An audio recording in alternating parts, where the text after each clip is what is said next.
경제 소식을 빠르고 친절하게 전달해 드립니다. 스타트 경제, 오늘은 최상미 이화여대 경영학부 교수와 함께하겠습니다. 교수님 어서 오십시오. 안녕하십니까. 예. 자, 앞서서 저희가 영상을 통해서도 봤는데요. 배추값이 워낙 이제 많이 오르고 있고 포장김치 역시도 또 많이 비싸져가지고 이 김치 어떻게 먹어야 되나 고민하는 분들이 많은 것 같습니다. 그런데 정부가 2주 정도 뒤면 좀 가격이 안정세를 찾을 거라고 보는 것 같은데 근거가 뭡니까? 지금 통계청 자료 보면은 배추값이 한 포기에 10,000원 정도 육박을 하고 있거든요. 근데 이제 10월 10일 정도 되면은 가을 배추가 출하하는 시기가 되니까 이런 물량이 부족한 부분이 좀 완화되지 않을까 이제 이런 전망을 하고 있고요. 지금 이제 배추 공급량이 부족해가지고 가격이 오르는 거거든요. 네. 기후적인 문제도 있었고, 그래서 중국산 배추 16톤을 또 추가로 수입할 예정이니까 이제 물량 공급이 어느 정도 확보되면 가격이 안정화된다 이렇게 전망하는 것 같습니다. 네, 뭐 중국산 배추 수입과는 별개로 말씀하신 것처럼 국내 재배량이 확보가 돼야지 배추값 잡는 데 어느 정도 도움이 될 텐데 지금 가을 배추 주산지라고 할 수 있는 이 전남 지역은 여름 폭우에 어떤 피해가 또 심했던 지역이잖아요. 네, 가을 네. 배추 재배에 어떤 영향이 없겠습니까? 가을 배추 이제 재배 면적이 전국적으로 보면 2,800만 헥타르 정도 되거든요. 네. 그래서 전국 생산량의 한 50% 정도 차지하고 있는데요. 이번에 이제 폭우 때문에 이제 전남 지역에 배추밭 유실 면적이 한 30헥타르 정도 되는 걸로 이제 파악되고 있습니다. 네. 그래서 유실 면적 자체로는 전체 크기에 비해서 크지는 않다고 보지만 지금 이제 이상 고온 때문에 이제 생육이 부진한 게 이제 걱정인 걸로 이제 파악이 됩니다. 네. 그래서 전문가 추정으로 보면은 배추 생육장의 발생률이 폭염으로 한 5%, 그다음에 폭우로 한 10% 정도 유실이 돼가지고 전체 한 5%에서 7%가량 이번 기후 때문에 영향을 받았다 이렇게 파악이 되고 있거든요. 네. 그래서 앞으로 이제 주요 작물 관리에 이제 힘쓸 예정이고 정부가 네. 그다음에 기후 변화가 지속적으로 이제 나타나는 문제이기 때문에 그 먹거리 물가가 오르는 거를 잘 관리하기 위해 가지고 생산지 다변화 등 다양한 이제 노력을 기울일 거다 이렇게 발표하고 있습니다. 네, 뭐 배추뿐만 아니라 지금 말씀하신 어떤 작물, 농산물들 값이 다 오르고 있는데 여기에 지금 기후플레이션에 관련해서 정부가 대책을 내놓을 것이다 이렇게 전망을 하셨잖아요. 혹시 좀 구체적인 대응 방안이 어떤 게 나올 수 있을까요? 네네. 정부에서 지금 준비 중인 이제 방안으로는 이제 그 해발 고도나 지형 등을 고려해가지고 기후에 맞는 이런 작물을 재배하는 새로운 농업 전략을 이제 발표할 예정이고요. 예. 특정 작물이 자라기 적합한 지역을 새로 발굴해가지고 기후 변화에 따른 위험을 약간 분산시키는 네. 이런 방식이라고 이제 보시면 되겠고, 더 중요한 게 내재성 저항 품종을 다양하게 개발해가지고 기후 변화에 더 이제 능동적으로 적응할 수 있는 강한 품종을 개발하는 연구도 중요한 꼭지로 이제 진행되고 있습니다. 더 중요한 게 해외 농업 개발 부분도 있는데요. 네.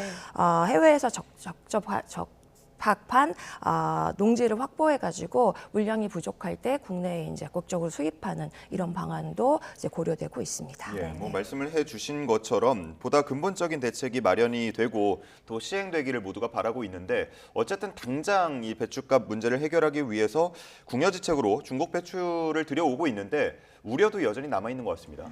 네, 정부가 이제 중국산 배추 16톤을 당장 들여오기로 했잖아요. 근데 항상 이제 중국산 배추 나오면은 김치에 대한 이제 위생 문제, 품질 문제가 이제 나오고 있는데요. 얼마 전에 이제 알몬 김치 이런 논란도 확산된 적이 있어가지고 국민들이 굉장히 이제 중국산 배추에 대해서 우려를 이제 불안감을 느끼고 있는 상황입니다. 근데 이제 이번에 수입되는 배추는 신선한 상태로 들여온다고 하거든요. 그리고 대형 식자재 업체나 김치 제조 업체에 공급됨으로써 직접적으로 소비자가 구매하는 이런 형태는 아닐 걸로 보여지고요. 상대적으로 이런 그 위생 문제에서 조금 안전하지 않을까 이제 이렇게 판단됩니다. 네. 또 다음으로는 공정위 조사를 받는 사안 살펴보겠습니다. 배달 앱, 배달의 민족이 공정거래법 위반 의혹으로 지금 조사를 받고 있죠. 네, 네. 공정거래위원회가 배달의 민족, 이제 배민이라고 불리는데요. 조사를 하고 있는데 이제 배민이 입점 업체들, 가맹점주들에게 대해서 다른 배달 앱과 이제 동일한 가격을 유지하도록 이제 강요했다 이런 의혹 때문이거든요. 그래서 가맹점주 입장에서는 다양한 배달업을 이제 선택하고 또 앱에 따라서 다른 가격을 취함으로써 상대적으로 이익을 추구하는 이게 이제 이래서 이제 수익을 좀 높이자고 하는데 이게 다른 배달업에서 판매하는 음식 가격을 배민 앱과 동일하게 유지를 해야만 한다. 이런 조항을 둠으로써 배민이 결과적으로 뭐 수수료나 다른 이제 배달료 등을 올린다 하더라도 이러한 그 피해가 이러한 이제 수수료나 이런 그 비용이 고스란히 점주나 소비자에게 전가되도록 했다. 이제 이런 의혹을 사고 있거든요. 네. 네. 예, 이게 뭐 이른바 이제 최해 대우라고 불릴 텐데 맞습니다. 네. 최해 대우가 뭐 대표적인 불공정 행위 아닙니까? 네, 최해 대우 조항이 뭐냐면 이제 배민이 점주들에게 요구한 조건 중에 하나인데요. 이제 가입하기 위해서 간단히 말하면 다른 배달앱에서 판매하는 가격을 배민하고 동일하게 맞춰라 이런 조항이거든요. 그럼 배달앱 간의 가격 경쟁이 이제 사실적으로 불가능하게 되니까 이게 이제 공정위의 측면에서는 공정한 경쟁을 미배했다 이렇게 보여주는 거고요. 배민이 수수료를 올리면은 점주들은 어쩔 수 없이 모든 배달앱에서 동일한 가격을 유지해야 되기 때문에 가격을 이제 조정할 수 있는 자유가 침해된다 이렇게 이제 분석이 됩니다. 만약에 이제 원래대로라면 배민이 수수료를 올리게 되면은 점주가 가격을 올리거나 또는 이제 다른 배달업을 바꿔야 되는데 그렇죠. 이런 최해 대우 조항에 이제 이렇게 이렇게 계약을 했기 때문에 더 나은 조건을 찾기가 어렵고 결국 점주나 소비자에게 이제 관련 부담이 전가되는 이런 상황이 나올 수 있다. 네. 이렇기 때문에 문제가 되고 있습니다. 네. 말씀하신 내용 중에 이제 이중 가격 부분이 특히 소비자들에게 이제 큰 불만을 사고 있는 건데 이런 내용들이 이제 국정감사에도 배달앱 경영자들이 이제 줄줄이 소환될 예정이죠. 네, 맞습니다. 그래서 지금 쿠팡하고 지금 우한 형제들의 이제 한면식 부사장, 여기에 이제 국감 증인으로 채택된 상태고, 추가적으로 이제 이제 대표자들이 쭉 국감장에 불러 나올 이제 전망인데요. 말씀드렸듯이 배민 클럽이라는 이제 배달의 민족의 배민 클럽이라는 이런 서비스, 이게 뭐냐면 소비자에게 무료 배달 혜택을 주는 이런 서비스를 도입함으로써 이제 점주 입장에서는 배달료나 수수료가 오른다 하더라도 이런 것들을 이제 조정해가지고 가격에 이제 더 많이 그러니까 비싼 음식 가격을 받음으로써 실제 배달 앱을 이용하는 그 고객들하고 그다음에 이제 식당에 내점하는 고객들하고 다른 가격을 유지할 수밖에 없는 이런 이중 가격제 이런 부분이 이제 문제가 되는 건데요. 이게 이제 다 가격 통제라는 측면으로 이제 이해가 되고 있기 때문에 이런 부분도 같이 조사를 할 예정입니다. 네. 네. 앞으로 좀 이런 사항들이 좀 개선이 될 가능성이 있다고 보세요, 전문가께서는?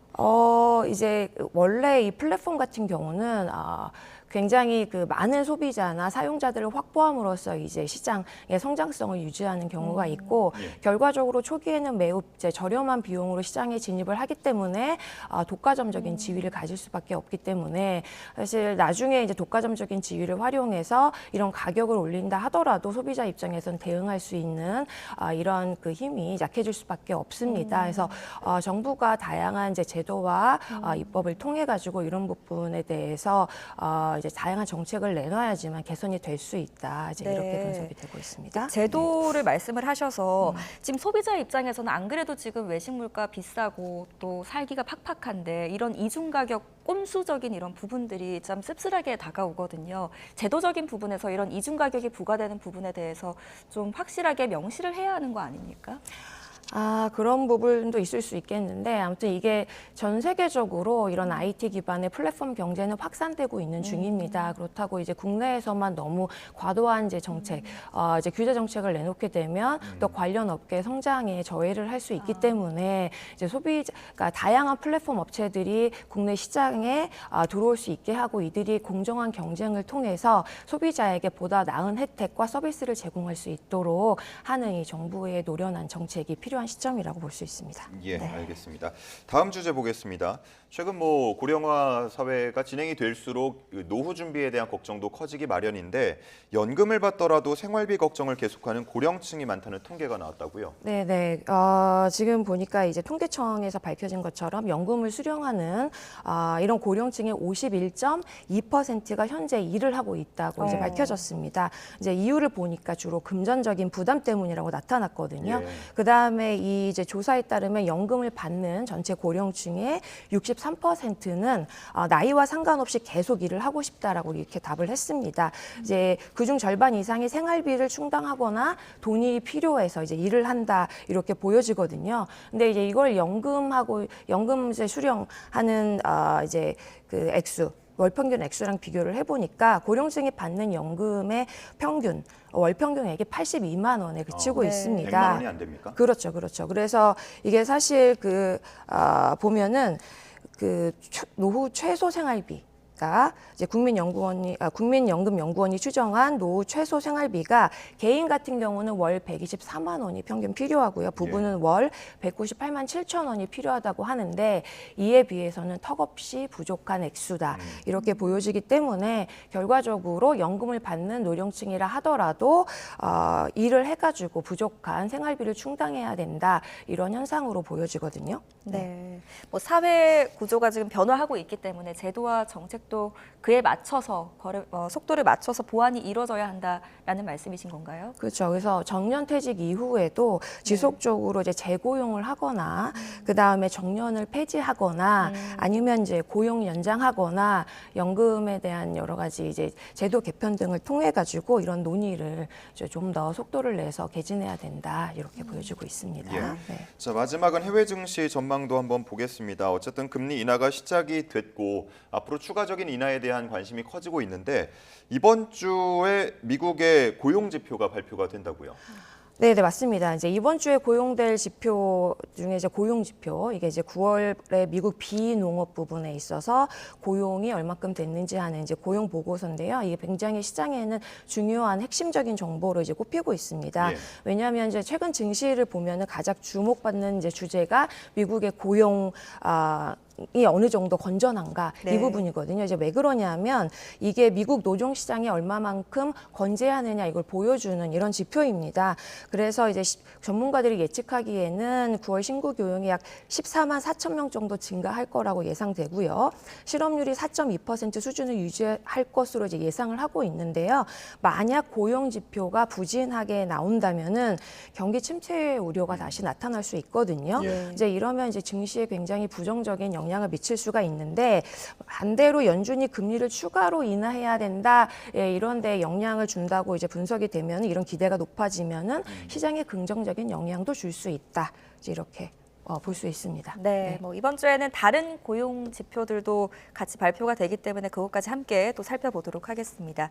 오늘 여기까지 듣겠습니다. 지금까지 최상미 이화여대 경영학부 교수와 함께했습니다. 잘 들었습니다. 네, 감사합니다.